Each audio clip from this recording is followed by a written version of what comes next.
देखिए, राणा सांगा का अपमान नहीं किया है समाजवादी पार्टी ने। समाजवादी पार्टी ने भारत की संस्कृति, सभ्यता, शौर्य, पराक्रम का अपमान किया है।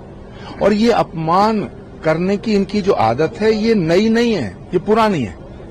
ये स्वामी विवेकानंद का अपमान करते हैं, ये राणा सांगा का अपमान करते हैं, महाराणा प्रताप का अपमान करते हैं, ये वीर शिवाजी का अपमान करते हैं, ये छत्रपति शिवाजी महाराज, गुरु गोविंद सिंह जी, ऋषि मुनि महात्माओं का कोई सम्मान करना ही नहीं जानते।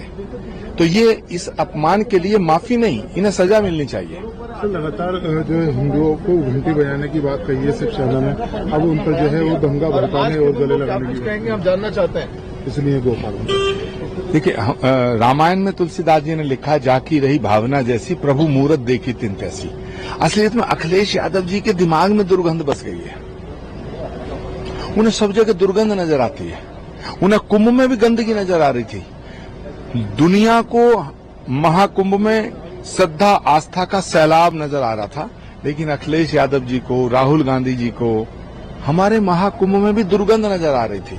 तो इसलिए अखिलेश जी दुर्गंध जो है ना, वो कहीं नहीं है, ये दिमागों में बस चुकी है। तो पहले उन्हें अपने दिमाग को स्वच्छ करना पड़ेगा, उनके विचारों को स्वच्छ करना पड़ेगा, अपने को स्वच्छ करना पड़ेगा। उद्धव ठाकरे का कहना है कि हिंदुओं को घंटे बजाने की दी जाती है, उसके बाद उनको दंगा के लिए इस्तेमाल किया जाता है। देखिए, उद्धव ठाकरे जी बहुत ही अच्छे इंसान थे और बाला साहब ठाकरे जी की पूरी विरासत उनको मिली है।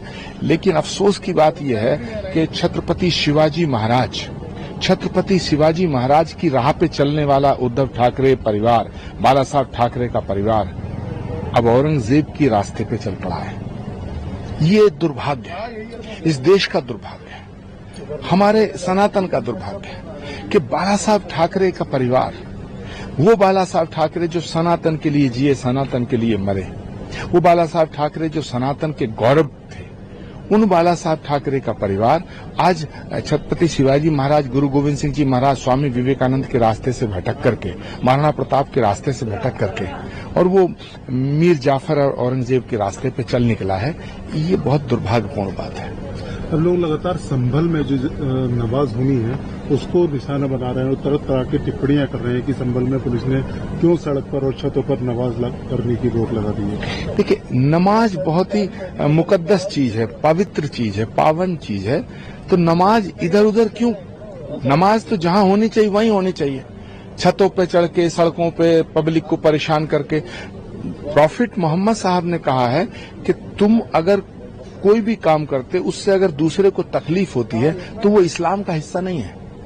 अगर आपकी किसी बात से दूसरों को तकलीफ है, तो मैं समझता हूं संभल का जो पुलिस प्रशासन है, हमें उस पर पूरा भरोसा है।